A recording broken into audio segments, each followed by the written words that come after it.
Já pensou em empreender na roça aos 10 anos de idade? O Vale Agrícola de hoje vai contar a história do Alan, que produz morango, melancia, aves exóticas, abelhas sem ferrão e ainda só tem 15 anos. E também é muito legal que os jovens se inspiram em tocar a propriedade, em viver numa propriedade que empurra a família para frente, né? Olá, seja muito bem-vindo ao Vale Agrícola, um programa de agricultor para agricultor, mas que também pode inspirar e informar você da cidade. E nesta edição também é destaque. Produção comercial de bananas no Rio Grande do Sul. Irmãos driblam desafio climático para produzir a fruta à margem do Rio Uruguai. Uma das frutas mais vendidas no mundo, no Brasil é a fruta mais comercializada, então ela tem um grande potencial.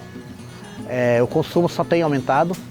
Será que toda muda de banana vai produzir cachos? A forma correta da escolha e plantio é a dica Vale Agrícola. Mas um dos principais fatores que interferem na produtividade da bananeira é a escolha da muda. Casal decide por casamento a moda antiga e esta é a 6ª reportagem mais vista de 2024. Tivemos que pregar uma peça para contar a notícia e já a gente conta como foi. E tem mais strudel no programa. A Leonora vai ensinar uma receita que faz sucesso no norte de Santa Catarina, com recheio de amendoim e leite condensado. Esse aqui é um tamanho médio. Os meus strudel dão 1,2 kg mais ou menos, tá?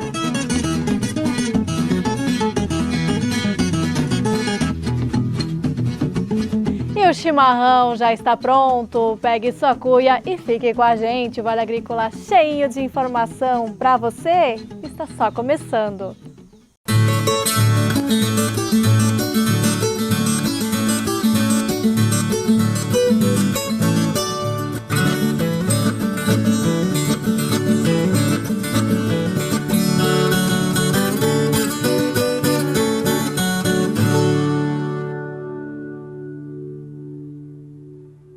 Sabia que a bananeira exige uma adubação significativamente maior à da soja? 2 irmãos gaúchos começaram a apostar na atividade há cerca de 8 anos, com desafios climáticos, mas também com bastante estudo de mercado. Olha aí! As águas calmas do Rio Uruguai contrastam com o céu azul e a paisagem verde no município de Caiçara, no Rio Grande do Sul.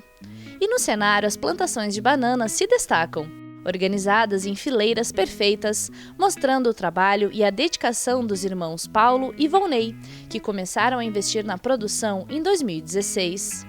Os meus pais já lidavam com fruticultura há mais de 50 anos atrás, com outras culturas, outras atividades, mas o pai já comercializava frutas nessa época, de uma maneira um pouco mais empírica, um pouco mais amadora, mas não deixava de ser um comércio de frutas na época.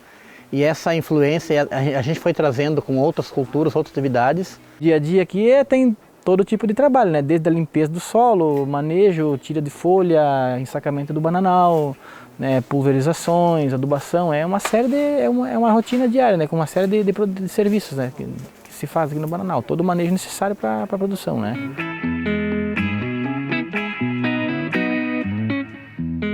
O Brasil é o 4º maior produtor mundial da fruta. Segundo dados do IBGE, em 2024 a área de cultivo da banana é superior a 460 mil hectares e a produção estimada é de quase 7 milhões de toneladas. Já no Rio Grande do Sul, no ano passado a área de cultivo passou dos 12 mil hectares, com produção de 144 mil toneladas da fruta e rendimento médio de quase 12 mil quilos por hectare. Uma das frutas mais vendidas no mundo, no Brasil é a fruta mais comercializada, então ela tem um grande potencial.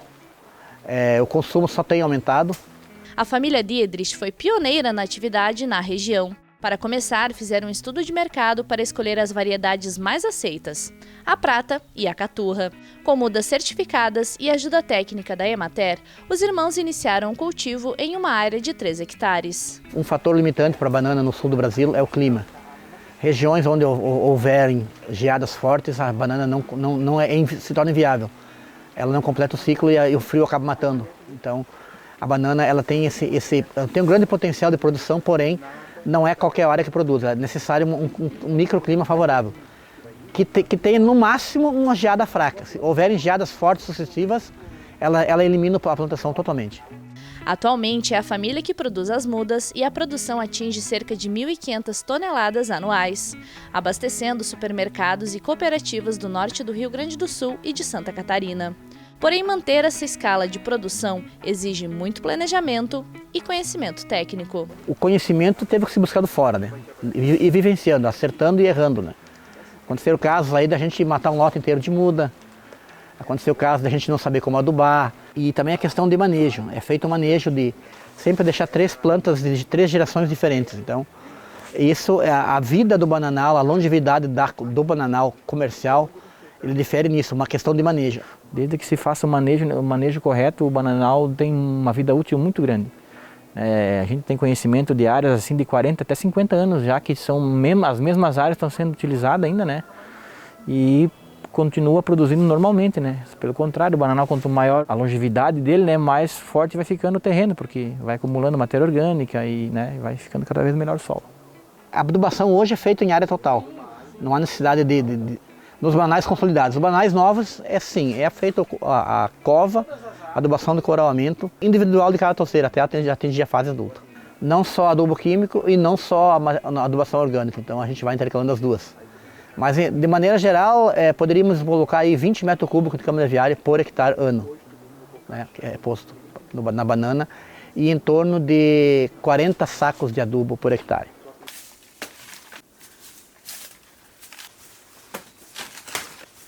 O manejo do cacho da banana é basicamente a limpeza ao redor dele para que não haja nenhum tipo de injúria por chicoteamento de folha ou coisa assim, entendeu? Então acontece o quê?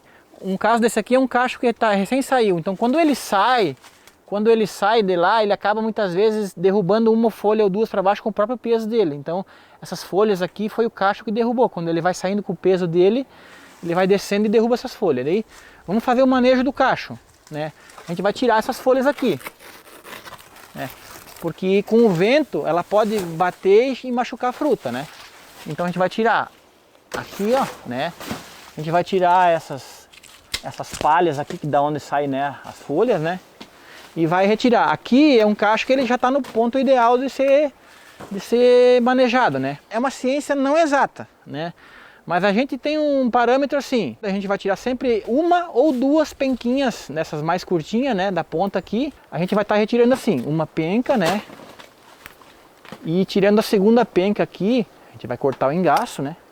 Tira aqui. E a segunda penca, a gente vai tirar e vai deixar um dedinho, assim.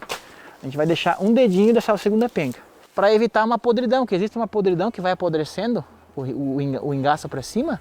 Então a gente utiliza essa bananinha aqui para proteger aqui, manter essa parte e nutrir perfeitamente. Essa primeira penca vai ficar nutrida praticamente como aquela de cima lá. Após o manejo, é colocado um plástico com citronela nos cachos, que serve como repelente natural para possíveis insetos. São 3 meses até o cacho estar pronto para ser colhido. Os ciclos são de 21 a 30 dias e a banana é colhida ainda verde. A gente, quando ensaca a banana, a gente já coloca por cor de saco, né? Então quando for colher, a gente vai procurar sempre o saco da cor que está madura no momento, né?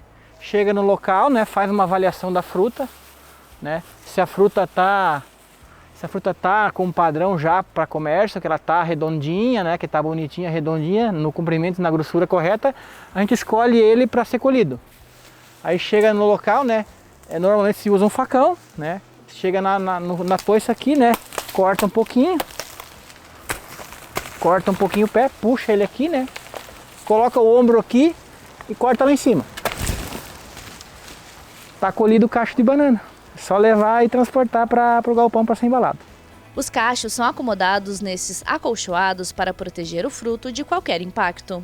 Após a colheita, as bananas passam por um processo de limpeza com água e sabão neutro para retirar a seiva e evitar manchas. Quando ela é cortada verde, né? Então ela vai ter uma liberação de seiva muito grande. Então essa seiva da planta, como a gente coloca na água com sabão neutro, ela acaba se dissolvendo nessa água. Essa seiva ela sai da penca da banana e fica depositada nessa água, né? Então a gente vai renovando essa água conforme vai utilizando e retira ela da água, né? Após ser despencada e cortada o tamanho da penca correto que a gente procura, né? Para o fundo de uma caixa não machucar a fruta que está em cima na outra, para aquela seiva da caixa de cima não estar descendo e manchando a fruta embaixo, então ela fica em cima daquele papelão ali, né, um papelãozinho plastificado que fica ali protegendo.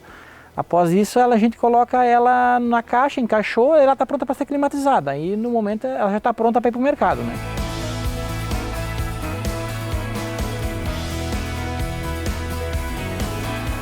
Pensando em manter o padrão de qualidade da produção, a família desde o início investiu em câmaras frias para fazer a maturação e a conservação da produção. São 5 câmaras frias com capacidade de 15 toneladas cada uma. E para fazer a maturação, a banana fica aqui por até 4 dias em uma temperatura de cerca de 18 graus. E então a temperatura desce para 10 graus e ela fica conservada por até 15 dias. Após isso, aí ela está pronta para ir para o mercado. Ela pode ser consumida já, né? Ela já vai estar com uma cor amareladinha já, com a cor de banana amarelinha mesmo, né? E daí ela pode ir para o comércio, mas é basicamente 5 dias. A banana pode até demorar mais, né? Existe um processo que a gente, como produtor e como vendedor de banana, tu consegue resfriar ela um pouco, retardar um pouco esse processo, mas não passa nunca de 10 dias, tá? No máximo 5 dias tu consegue retardar esse processo com a utilização de refrigeração, né? E tu refrigera ela com uma temperatura um pouco mais baixa, segura ela um pouco, aí depois você coloca ela na temperatura ideal e transforma ela na fruta amarelinha, aquela que todo mundo conhece. O cuidado com o pós-colheita, como a limpeza, o encaixotamento e o armazenamento nas câmaras frias, garante que a banana chegue ao consumidor com o máximo de qualidade. A família Diedrich é um exemplo de como inovação e tradição podem caminhar juntas, promovendo desenvolvimento e garantindo alimentos de qualidade para milhares de pessoas. O manejo dela é um manejo limpo, é um manejo ecológico, não tem erosão, né? Sempre mantém a terra coberta. Então a gente gosta muito disso também, a parte que a gente preserva o solo, né? A gente preserva o solo, preserva o meio ambiente, porque é uma coisa que produz o alimento com baixa utilização de agrotóxicos, né? Muito pouco, não se usa praticamente nada, né? Então é uma coisa que a gente tem um gosto de fazer por causa disso mesmo, porque é uma coisa que faz bem para a saúde, todo mundo gosta e todo mundo usa ela como uma fonte de alimento interessante, né?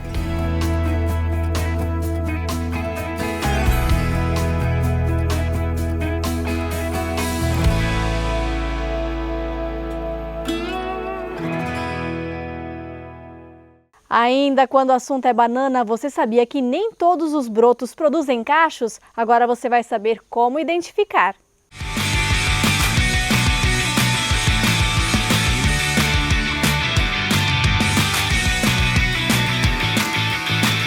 Muitas pessoas perguntam, Kleber, já faz 2 anos que eu transplantei uma muda de banana e não produz. O que aconteceu? Então a dica de hoje é ensinar vocês a escolher a muda ideal para ser plantada. Pode ser a questão muda, como pode ser outros manejos, questão nutricional, falta de água, né? Mas um dos principais fatores que interferem na produtividade da bananeira é a escolha da muda. Nós vamos mostrar para vocês 3 tipos de mudas aqui. A muda pequena, formato de planta adulta já. Tanto embaixo quanto em cima não tem uma diferença tão grande. Muda produtiva é aquela muda formato cone, que vocês podem perceber que é igual esse. Olha o quanto ela é grossa aqui e o quanto ela vai afinando. Esta muda aqui é a muda ideal de ser transplantada. Esta muda aqui, ela tinha um porte maior, foi feita uma poda, ela brotou de novo e ela encheu de brotos laterais. E nós temos esta muda aqui, que ela é uma muda nova, que ela não recebeu nenhuma poda ainda. Então essas 2 plantas que têm formato de cone, essas 2 plantas aqui, elas são plantas produtivas. Vamos pegar primeiro o exemplo desta muda que vocês estão vendo aqui, ó. Essa aqui é uma muda nova. Quando nós vamos fazer o plantio dela, nós vamos fazer num período chuvoso, eu posso fazer o transplante com ela, com folha e tudo. O que eu preciso fazer? Uns 4, 5 dedos para cima do formato do caule, fazer o corte, enterrar toda ela para que saia um broto novo lateral e eu tenho uma muda com uma maior chance de pegamento. Em média, a banana ela vai emitir 42 a 46 folhas. Cada folha que vai secando, caindo aqui, vai ter um anel de raízes aqui. Então, quanto mais folha, mais raiz, mais pegamento ela tem aqui. Então ela precisa estar bem plantada para ter essa condição de enraizar bem no solo. Eu sempre vou deixar o lado que eu separei da mãe, quando eu separei aqui a muda, virado para baixo, quando o terreno tem declividade, e o lado da raiz para cima, para ter mais firmeza e reduzir o risco de tombamento dessa planta. Mas ela, quando ela é bem plantada, eu não vou ter esse problema. Eu sempre vou trabalhar largando água com terra, para que essa terra ela vai se firmando em volta da muda. Isso aqui vai garantir um pegamento melhor.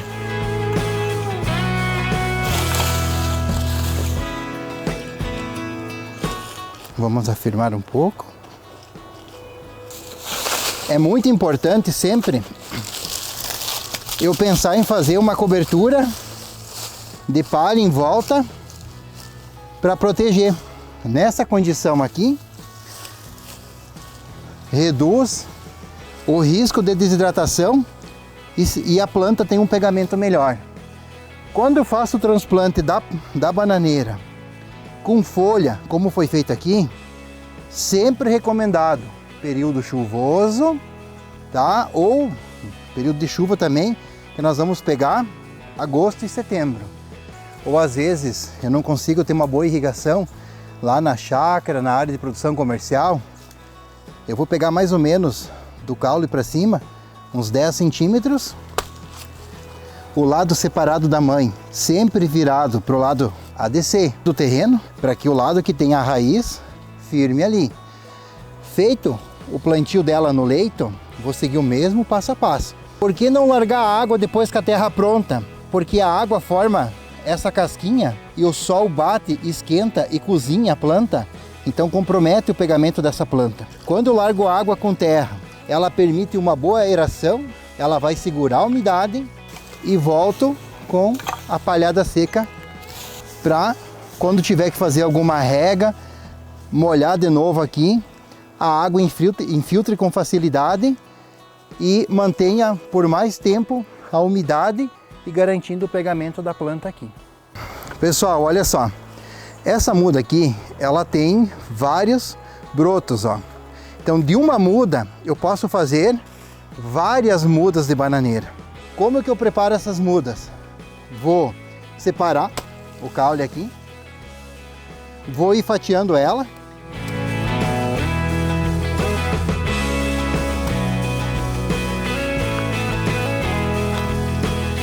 Por que seria legal trabalhar o sistema de cortar a haste principal, né?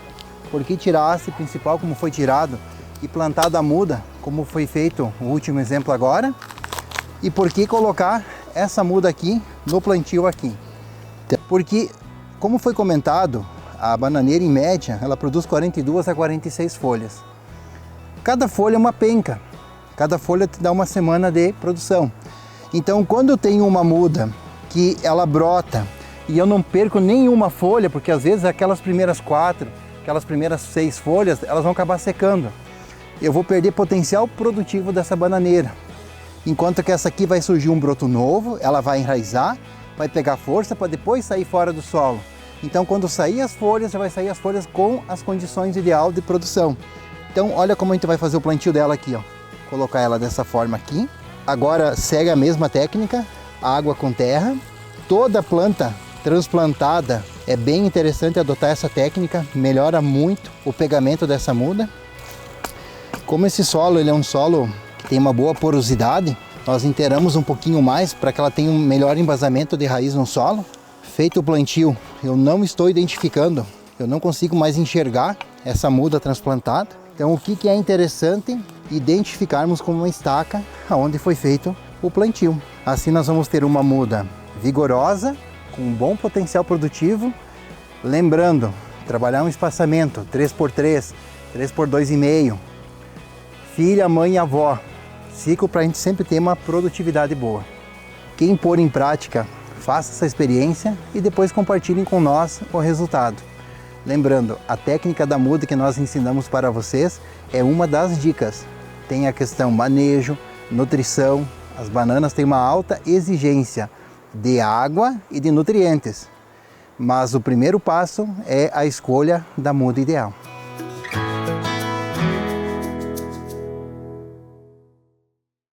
Daqui a pouquinho, o jovem que decidiu empreender na roça aos 10 anos de idade. O Alan vende ovos e filhotes de aves exóticas, além de produzir morango, melancia e criar abelhas sem ferrão.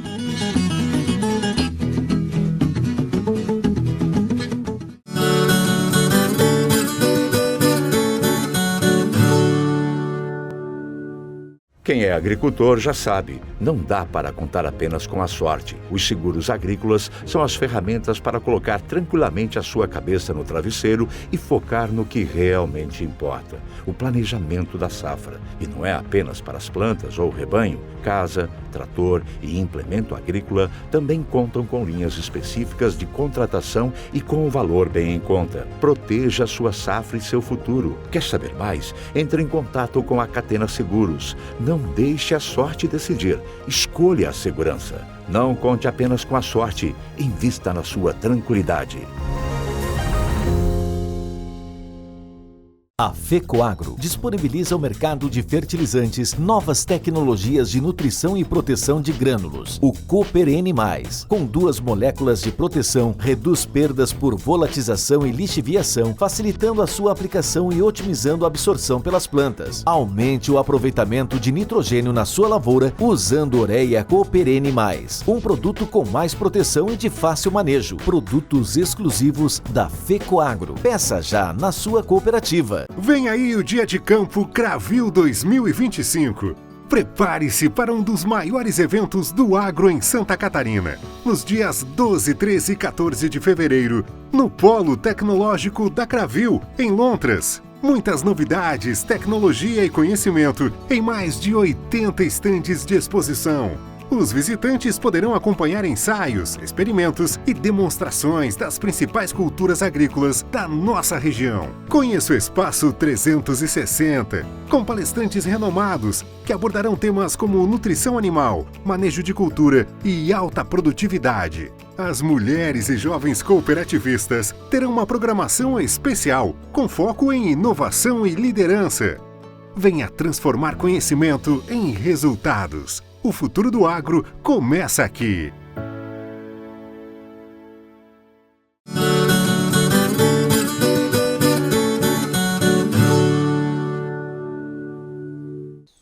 E agora uma história de empreendedorismo interessante. O jovem que vocês vão conhecer começou a trabalhar na roça para ganhar dinheiro com 10 anos de idade, na venda de ovos e também filhotes de aves exóticas. O destaque fica por conta dos pavões. É em Rio Negrinho, na região norte de Santa Catarina, que encontramos a propriedade da família Pscheid. Do alto já podemos ver as estruturas de produção de morango e as construções de criação de aves ornamentais que guardam uma história curiosa. O empreendedorismo de uma criança, hoje adolescente. O Alan, de 15 anos, comprou a primeira chocadeira com apenas 10 anos, quando ia na 5ª série. Minha família sempre criava galinhas. E eu via na internet, no Mercado Livre, chocadeira, e na época eu comprei uma bem vagabunda, mas assim, de 70 ovos que tu colocava, se saísse um, você tava no lucro, sabe? Ali eu fui vendo na internet aves ornamentais, fui pegando ovos e hoje eu tô com uma variedade grande no nosso criatório. Hoje eu tenho pavão, tenho emu, tenho raças de galinha exótica, tenho abelha, tenho estufa de morango, tenho plantação de melancia. E sou ex-vereador mirim ainda. Dos ovos à venda dos filhotes, é ele quem cuida de tudo. Nesta salinha estão as chocadeiras, hoje já bem mais profissionais. Bom, essa aqui é uma chocadeira elétrica, ela tem a capacidade para 130 ovos. Estou com 4 chocadeiras com capacidade para 630 ovos. O que uma chocadeira precisa para funcionar? Ela tem que ter temperatura, que geralmente fica em 38,5 e umidade de 55 a 65. A cada 2 horas, a própria chocadeira vai virar os ovos, porque o que acontece? Se não virar os ovos, a gema acaba descendo e grudando com a casca e acaba gorando e não dando desenvolvimento no embrião. Eu tenho chocando ovos de pavões, tenho aproximadamente mais de 80 ovos de pavões, 28 dias é o tempo de incubação que leva do de pavão. E de galinha, 21 dias. Codorna, 19, 17 dias. Nessa chocadeira aqui, eu tenho pintinhos nascendo. Esse aqui são de raças ornamentais. Esse aqui é filhote de sedosa da pena no pé, e quando eles são filhotes assim, eles são praticamente um pintinho comum. Só vai dar pra ver a variação conforme eles crescerem um pouco mais. Essa daqui é uma chocadeira que ela tem a resistência. Ali, ó, tem a resistência dela. A resistência de mola. Já essa chocadeira aqui, ela vai ter a resistência tubular. A resistência tubular é muito melhor porque na variação de temperatura. Se eu colocar ovo de pavão, que quanto mais exótico a ave é, mais difícil ela é de incubar. Se eu colocar pavão numa chocadeira dessa aqui que tem resistência igual de chuveiro, a resistência de mola que eles dizem, não nasce. Tem que ser na resistência tubular. É o dobro, 3 vezes mais caro, mas funciona bem melhor. Não adianta a gente economizar em chocadeira, economiza nisso e perder, que nem aqui tem um valor de aproximadamente 8 mil em ovo de pavão. Se perdesse isso, né? Já dá para comprar 2 chocadeiras dessa daqui. O destaque da criação são mesmo os pavões, donos de uma pelagem exuberante, que fica mais evidente quando o macho está cortejando a fêmea e se abre todo assim. Aqui são pavões azuis. Agora está num processo que é a troca de pena, então em todas as baias vai ter bastante pena pelo chão. O pavão ele tem a média de postura que começa em novembro. Aqui em 2024 comecei a pegar ovos de pavões dia 24 de julho, isso 2 meses antes da temporada, para acabar. Esse ano até agora são mais de 120 ovos de pavões, quase encerrando a temporada. Tem as matrizes divididas em baias e cada fêmea bota aproximadamente 30 a 40 ovos por ano. Um casal adulto depende muito da região, mas ele vai variar do pavão azul de 1.200 até 2.000, 2.500, depende muito da região do Brasil, sabe? Aqui é onde eu tenho os ninhos dos pavões. Tem o comedor, o bebedouro, onde eu coloco os nutrientes para eles.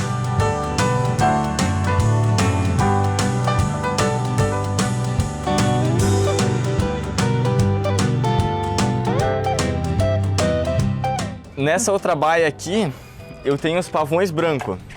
O pavão branco, particularmente, eu acho ele um pouco mais feio, só que ele vale muito mais do que o pavão azul. O manejo é tudo igual, quando filhote, ambos os pavões são muito complicados de criar. Também por ali estão os emus, ou ema australiana. Ele é um bicho bem desconfiado. Ele tem o cérebro dele menor do que o olho dele. E é uma ave muito mansa, mas ele é original da Austrália, o próprio nome diz, emu australiano. Esse aqui é o macho e lá tá a fêmea. Agora tá chegando perto da época de postura, os pavões estão terminando e os emu agora estão começando. A fêmea, se reparar bem, já do lado da coxa já ela tá machucada. Deu macho querer dar umas batateadas, né? O ovo, em média, é 600 gramas. A casca dura, ela aguenta até 40, 50 quilos em cima, o ovo, sem quebrar. O emu é uma ave que tem que fazer sexagem. Ele é uma ave microchipada, os meus emus são tudo microchipados. Eles têm microchip porque você não vê a diferença, qual que é o macho e qual que é a fêmea. Ele dá uma leve diferença no tamanho, mas aí que é o problema, diferenciar qual que é o tamanho deles, né?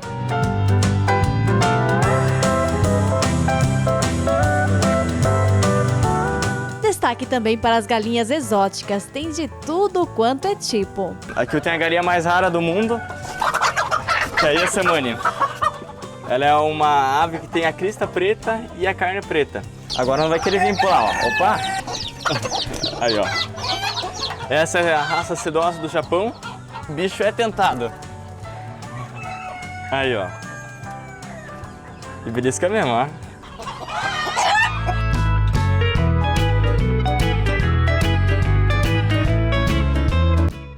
O Alan também mostra uma invenção do avô para rachar a lenha. Ó, aqui é facinho, ó. Não faz força nenhuma. Ó, botãozinho. Ó, pé aqui, ó.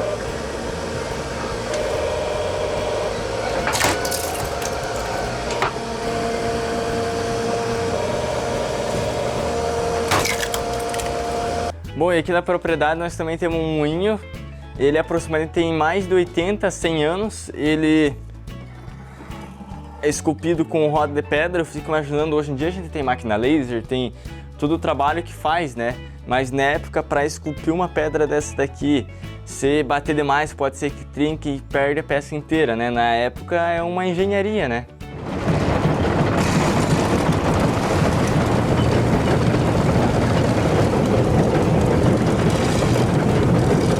Recentemente, o agricultor participou de um vídeo que viralizou na internet. Era uma pegadinha feita pelo canal Indavírus, da compra de um Tobata que pertencia ao Loli Gebin, influenciador digital que mora em Timbó. Com que tu compra do alemão Loli Gebin, tô te livrando de uma bucha, por favor acredita em mim. Cuidado com que tu compra do alemão Loli Gebin, se comprar essa Tobata tua tristeza não tem fim. E não é que a compra deu certo? Foi um investimento bom, assim, a gente investe 6 mil e tem que investir mais 3 ainda, né? Ela tá um pouco suja, mas é porque o cara usa pra trabalhar, né? O Tobata Kinder Ovo? Por quê? Vem com surpresa. Vem com surpresa, vem com surpresa.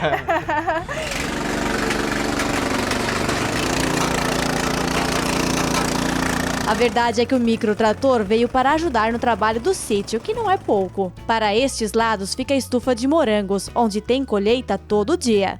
Bom, essa aqui é uma estufa de morango com 1000 pés, aproximadamente. Aqui o colho em média de 25, 20, 15 quilos, depende muito da variação. Conforme o tempo tá com mais calor, ele vai produzir mais. Eu tenho uma abelha, essa aqui é uma mirim, ela ajuda muito na produção.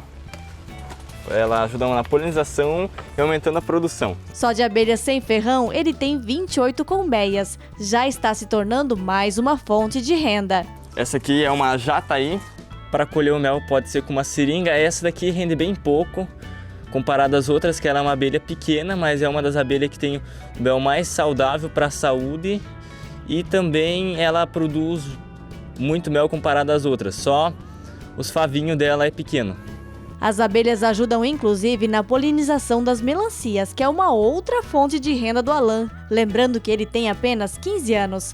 A rotina do sítio é compartilhada também no Instagram, onde ele já acumula mais de 20 mil seguidores. Bom, o que a roça vai mudar? Eu acho que em ramo de tecnologia ela vai avançar muito em sistema de hidroponia, adubação, cada vez o manejo fica mais fácil, né? E assim, não precisa um terreno grande para tu começar uma atividade rural. E também é muito legal que os jovens se inspiram em tocar a propriedade, em viver numa propriedade que empurra a família para frente, né?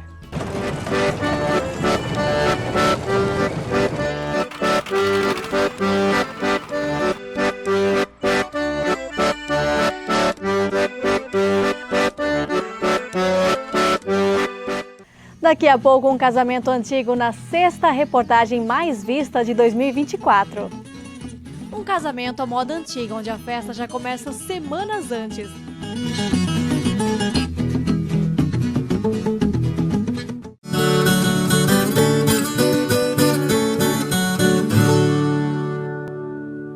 Em 10 anos, a Domo Solar já ajudou mais de 1.400 clientes a economizarem na conta de energia em quase 70 municípios do sul do Brasil.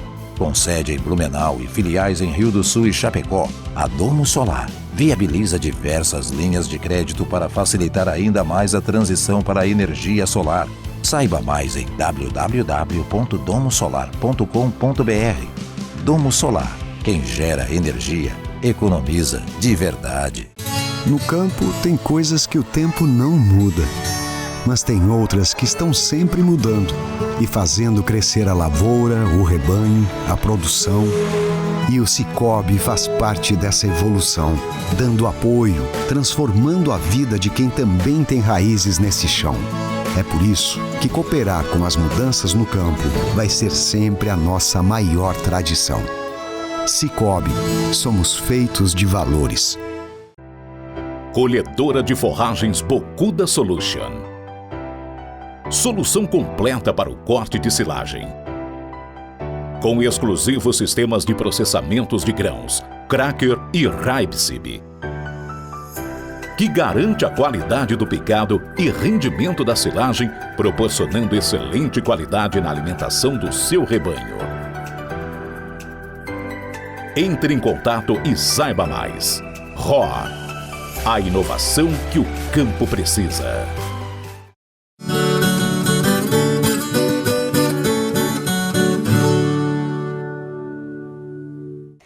A sexta reportagem mais vista do ano de 2024 mostrou um casal que não queria um casamento convencional, ao menos não nos dias de hoje. Eles preferiram tudo à moda antiga. Vamos rever?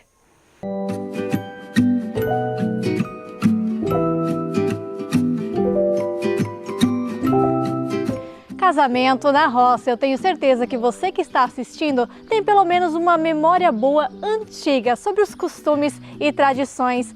Mas se eu te disser que isso não ficou exatamente no passado, ainda tem gente mantendo a tradição?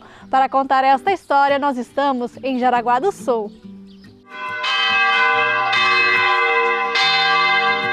A Igreja Evangélica Luterana do Rio da Luz segue imponente entre as décadas, mas garanto que faz tempo que não vê um noivo chegando de bicicleta. Este é o Rafael e esta é a Grace, a noiva dele.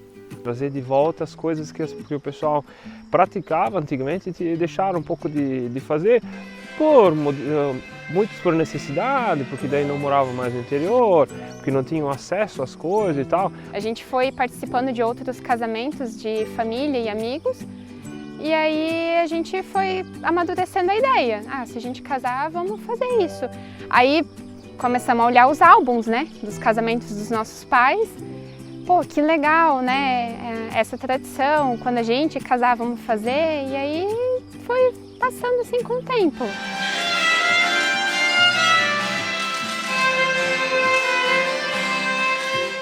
Mas antes de falar da festa em si, vamos conhecer quem são estes dois jovens. Filhos e netos de descendentes de imigrantes alemães se criaram aqui mesmo na comunidade. Meus pais são moradores do Rio da Luz, bairro aqui de Araguá. A minha mãe é do Rio da Luz primeiro, meu pai é do Rio da Luz Vitória. São casados há 28 anos. E a gente acabou se conhecendo assim numa festa de aniversário de uma amiga que a gente tem em comum. Ele falador, né, carismático, enfim, começou, a gente saía e tal, dando voltas pelo interior, ele já sempre com essa pegada mais rural. Eu até então não era tão ativa, mas né, fui comprando a ideia junto com ele e aí foi engatando o namoro, né? E quando surgiu a ideia do casamento, os dois logo chegaram a um consenso. Não queriam uma festa moderna, por assim dizer. E em uma boa celebração na roça, não poderia faltar a Schlachtfest, o dia de carnear os bichos, criados especificamente para o casamento. Patos e marrecos e o porco. Como antigamente os abates dos animais eram feitos na sexta-feira, pelos vizinhos, vizinhas e né, por todo mundo que mora perto, os parentes que pudessem vir para ter alimento na festa, né? Então daí a gente fez com um pouco mais de antecedência, a gente juntou o pessoal que estava livre e fizemos o abate dos frangos e do porco. Foram 80 frangos e mais um porco de quase 200 quilos. A minha mãe super ajudando sempre, a minha sogra também. Fizemos a alimentação do pessoal que ia trabalhar na Schlachtfest, que daí teve cuca, bolo, pão, tudo que podia ter.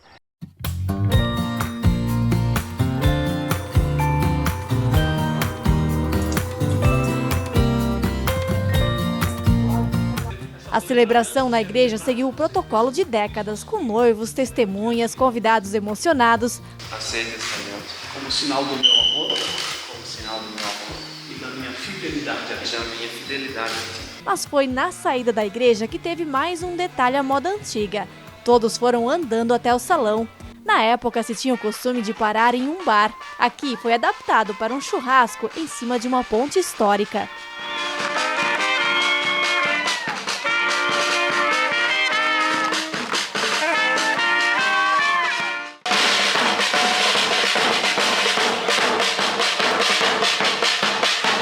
Quando a gente finalizou as fotos na igreja, a gente já viu que o pessoal da banda estava todo mundo lá fora no pátio e aí foi só organizar o pessoal e aqui, né? As daminhas se reuniram, andaram de mãos dadas da igreja até no salão, foram na frente, foram agitando, foram batendo palma. Teve só as testemunhas, os nossos pais e nós e a banda.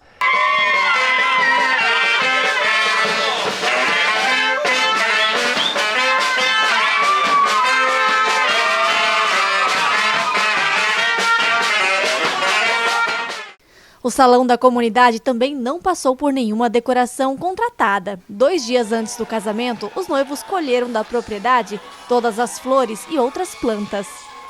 que no sábado do casamento, toda a nossa sexta-feira foi em função da decoração. Até teve situações que a festa foi no centenário, né, na sociedade que o Rafa faz parte, e eu faço parte da Sociedade Vitória.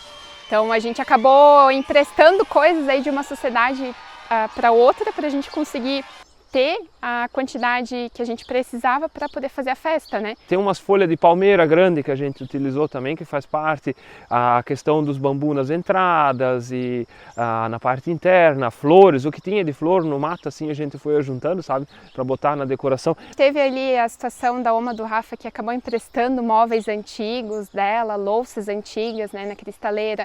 A minha mãe emprestou o armário da família dela, que a gente reformou para usar como mesa de bolo. Então, assim, foi uma decoração totalmente peculiar, diferente do que a gente vê. O prato principal da festa foi marreco recheado com nhoque, com batata doce plantada por eles também.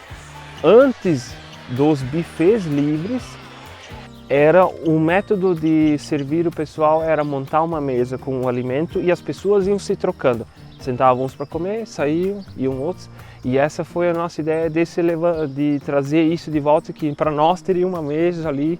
Aí o pessoal começou a ir para lá para pegar o alimento e nós sentados com aquela mesa recheada gigante, com um pato inteiro em cima da mesa, com uma mesona gigante, o pessoal tinha que passar na nossa frente. O pessoal estava brincando muito, que queriam atacar a mesa, porque estava cheio de comida lá e realmente sobrou demais daquilo na nossa mesa.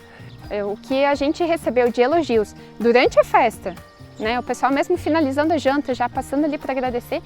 E em semanas depois, o pessoal ainda mandando mensagem agradecendo que nunca tinham ido em um casamento que a comida tivesse um sabor tão caseiro, tão gostinho de infância.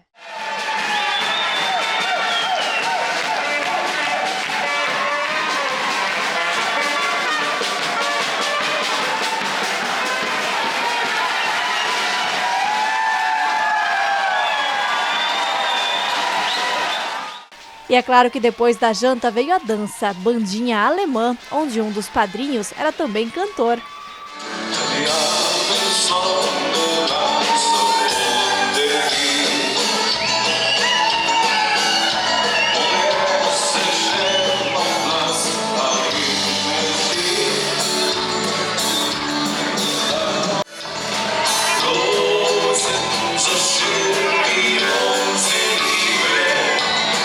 O nosso fotógrafo até falou, numa conversa após a festa, ele disse: eu nunca filmei um casamento em que as coisas dão todas certo.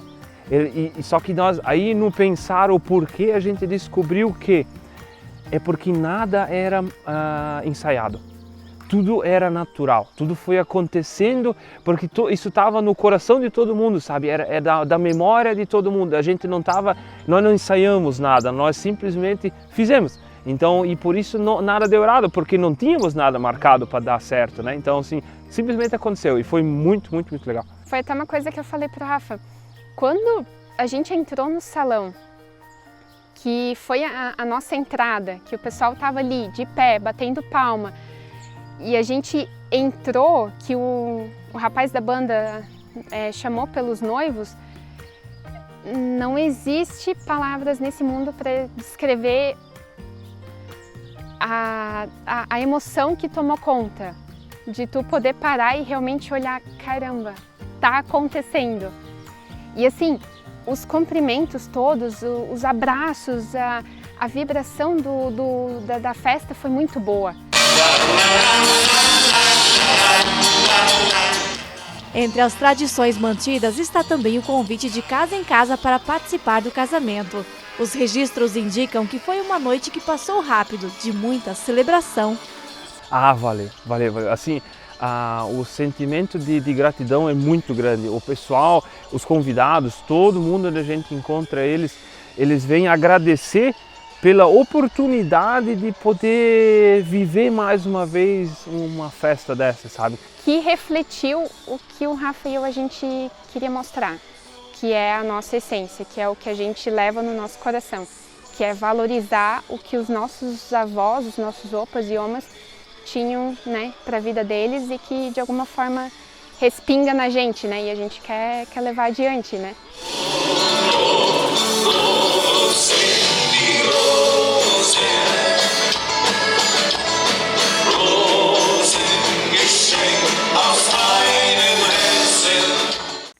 Quem assistiu ao Vale Agrícola umas 2 semanas atrás viu o Rafael falando dos vagalumes lá no Rio da Luz, em Jaraguá do Sul.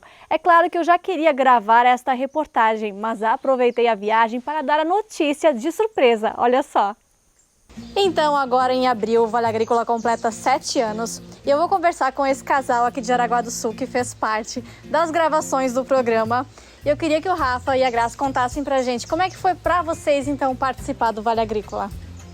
Primeiramente, muito obrigado por ter vindo, né, fazer esse trabalho com a gente. Assim, foi bem legal mesmo, sobre a questão do casamento lá, né? Então, primeiro que o evento foi legal para nós já, e depois a gente poder ter gravado isso, poder estar levando isso para mais pessoas, né? Que as pessoas que tiveram no casamento conseguiram presenciar, né? Mas quem não teve, né? A quantidade de pessoas que depois falaram pra gente: meu Deus, como eu queria estar nessa festa, e pessoas têm encontrado a gente na rua e tal, assim, foi realmente muito gratificante, muito bom, muito bom. Assim, pra gente que planejou a festa, a gente, né, pensou em resgatar todas as tradições que a gente ouviu, né, ao longo dos anos, e a gente ter feito isso de coração porque era algo que nós queríamos viver, de repente receber uma matéria de presente realmente não tem preço. E muita gente quis participar, né? Acho que ficou assim com aquela invejinha boa de também querer um casamento parecido, né? Realmente, isso que foi legal. Porque a nossa intenção, quando fizemos o casamento, era a simplicidade, né? E é o que a gente levou, a tradição e a simplicidade. E foi muito legal ver que o simples encanta muito ainda, né? Que a simplicidade das coisas ainda é muito bem vista para as pessoas. Então, realmente foi muito legal. Muito legal porque... não exatamente só pelo casamento, mas é porque é o nosso modo de viver. Então quer dizer que a gente não está fora da moda, vamos dizer assim. Não está tão errado assim. Sim, não está tão errado e a gente luta tanto para manter isso, né? A tradição e o simples, isso né? para nós, né? Então realmente assim foi muito legal mesmo. Recebemos um presente maravilhoso. Sim, olha, muito bom mesmo. Na verdade eu enganei vocês.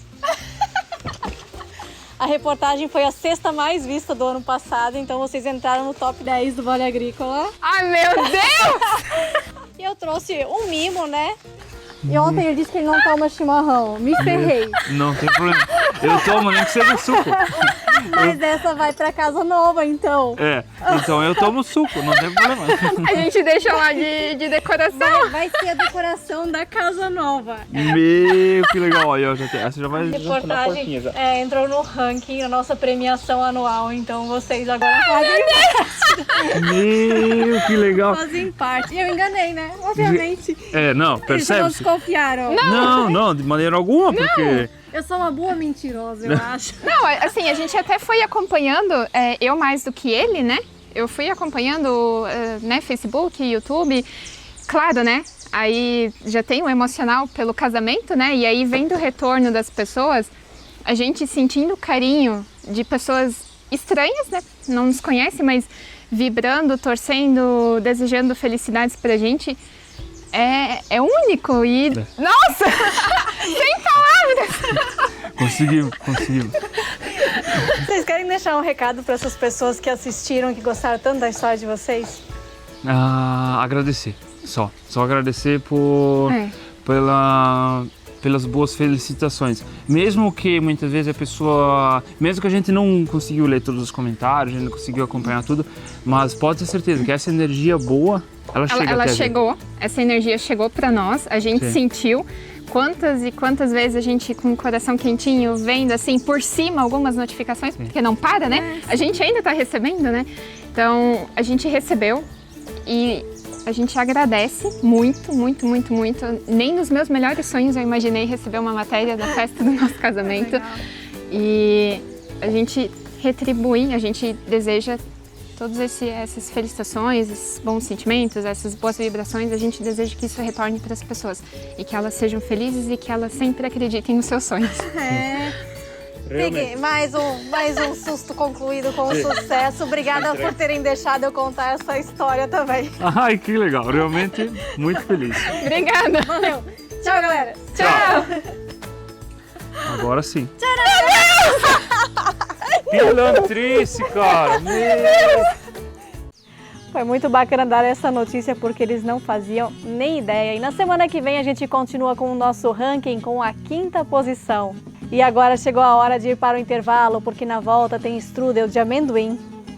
Esta delícia que já virou tradição vai ser ensinada pela Leonora de Guaramirim, no norte de Santa Catarina.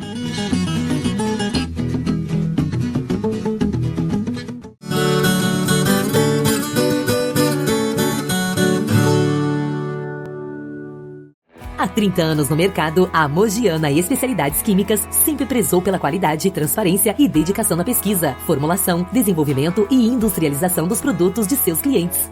Nossa linha Agro vem para atender as empresas fabricantes de fertilizantes e adjuvantes, desenvolvendo produtos como aditivos, agentes quelantes e complexantes, aminoácidos e tantos outros, sempre acompanhando o que há de mais moderno em tecnologia sobre fertilizantes.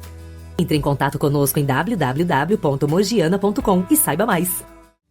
Você precisa de segurança energética. Conheça os geradores de energia Getty. Com tecnologia inteligente e desenho robusto, nossos geradores são a solução perfeita para o agronegócio, indústria, comércio e residências. Duráveis e potentes, eles garantem energia contínua quando você mais precisa. Chega de interrupções inesperadas. Escolha Getty e não deixe que a falta de energia atrapalhe seus planos.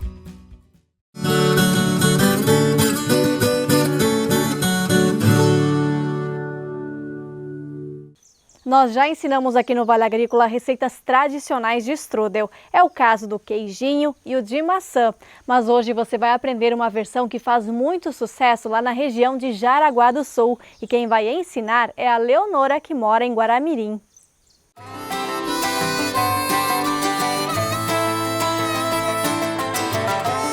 Eu me chamo Leonora, eu moro em Guaramirim e hoje eu vou estar apresentando a receita do strudel de amendoim. Começo colocando uma pitadinha de sal.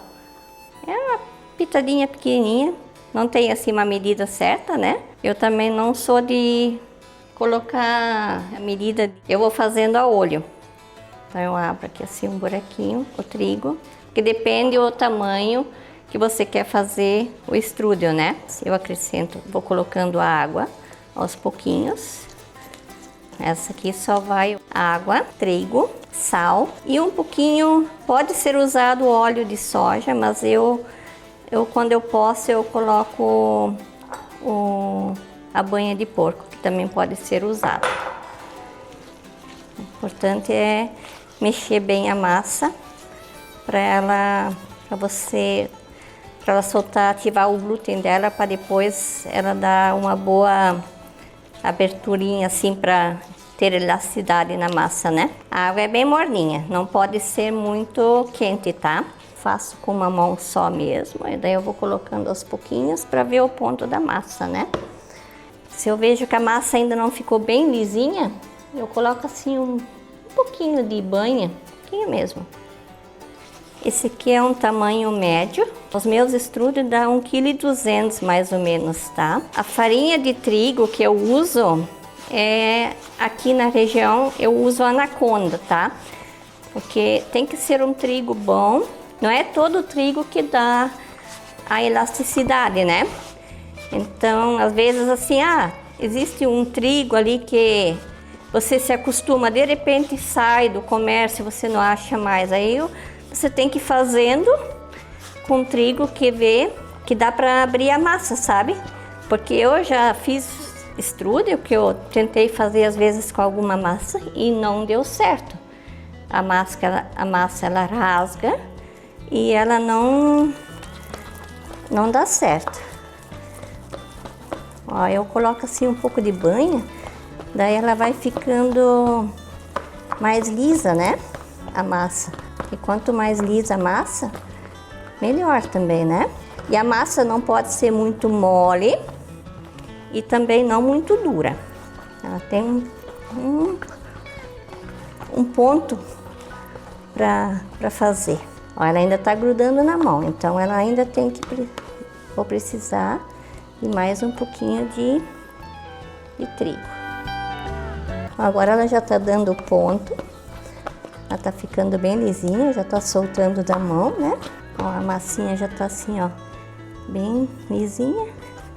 Só vou sovar mais um pouquinho para ativar o glúten dela. O segredo é acertar o ponto da massa para você abrir ela, né? Um pouquinho de trigo assim.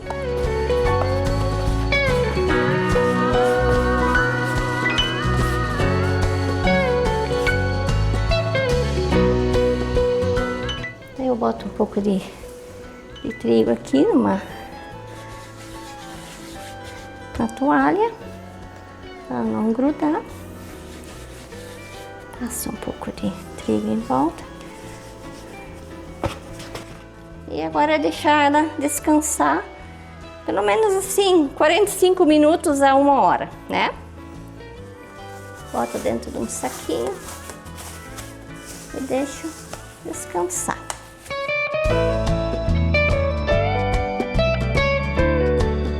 Então, agora eu vou estar fazendo o recheio, tá? A quantidade do amendoim é o tamanho do estrudo que você quer fazer. Isso aqui, depois na receita a gente vai estar colocando, mas dá em torno de 700, 900 gramas para um strudel médio, né?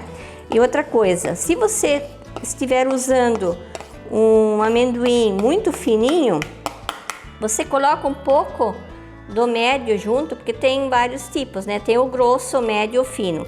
Então, se o fino não fica muito bom, então eu misturo aqui o médio com o grosso. Então eu faço isso aqui, ó, daí ele fica bom. Daí eu coloco uma colher de baunilha, assim, ó. O açúcar é a gosto, né? Então não vamos adoçar muito, porque depois vai um pouco de leite condensado também. Mistura tudo assim. E daí eu faço um creme com nata, umas 4 colheres bem cheias de nata, um ovo, pode ser colocado também um pouquinho de baunilha, tanto assim, ó, na colher. Esse creme eu vou estar depois colocando junto debaixo da massa, vai a massa e daí passo esse creme, daí vai, porque senão ele fica muito seco, né? Então tem que ter um cremezinho junto para ele ficar úmido, né? Então tá, vamos abrir agora a massa, ela já descansou por 1 hora, 1 hora e pouquinho, né? Botar um pouco de trigo aqui para a massa não grudar no pano. Tá, a massa tá assim, ó. Eu geralmente abro um pouquinho na mão primeiro, que nem uma pizza quase, né? Isso já me facilita um pouco para abrir na mesa. Ela escorrega no começo bastante, porque por causa do trigo embaixo, né? Por isso que eles puxam geralmente em 2, né? A massa. Mas eu já me viro aqui sozinha. Demora um pouquinho, mas me viro sozinha. Bom é não rasgar a massa, né? Mas acontece às vezes dela rasgar. Por melhor que às vezes seja o profissional, também acontece, né?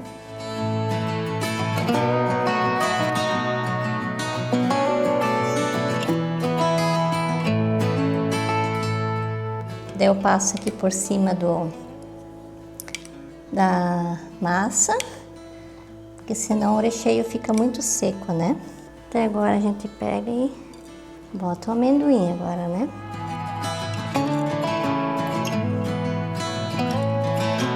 Vou colocar mais o restinho do recheio, da cobertura, né? Do creme aqui por cima aqui.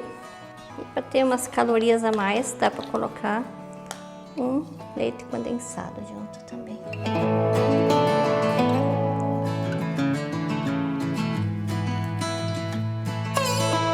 Daí agora a gente tira as sobras, não pode ter sobrinha em volta, né? Vou tirando fora a rebarbazinha. E agora enrolar ele.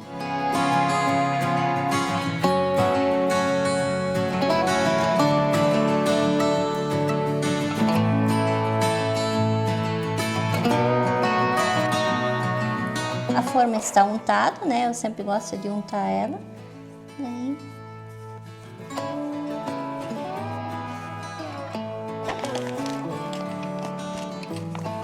Está prontinho. Então aqui eu botei umas 4 colheres de nata, né?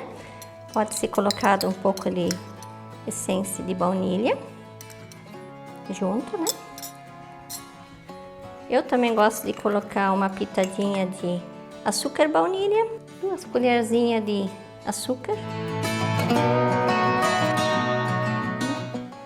Coloca por cima para dar uma cobertura.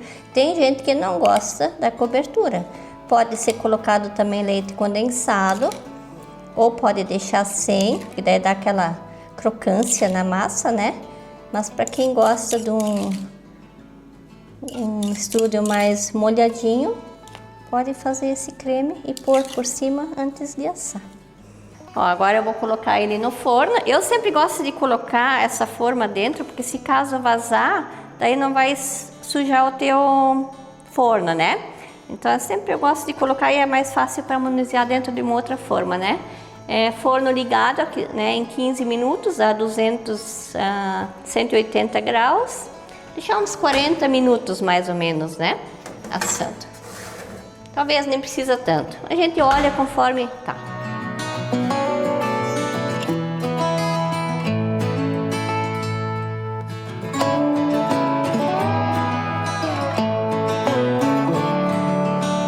Então agora vamos comer. Vamos ver se depois a Aline aprova, né? Que é um strudel que ela disse que ela nunca comeu, né? O strudel de amendoim. Então vamos lá.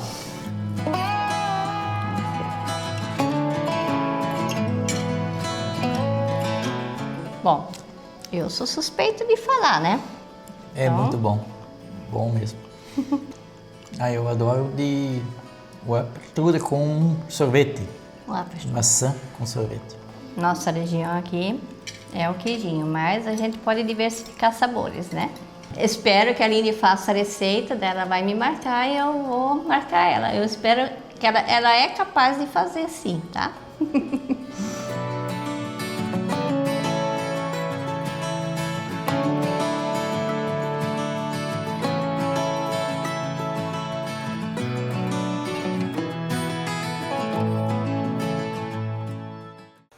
Pensa na delícia com um cafezinho preto demais da conta. Um grande abraço para a família da Leonora, que me recebeu tão bem lá em Guaramirim.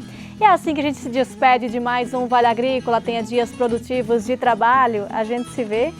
Até mais.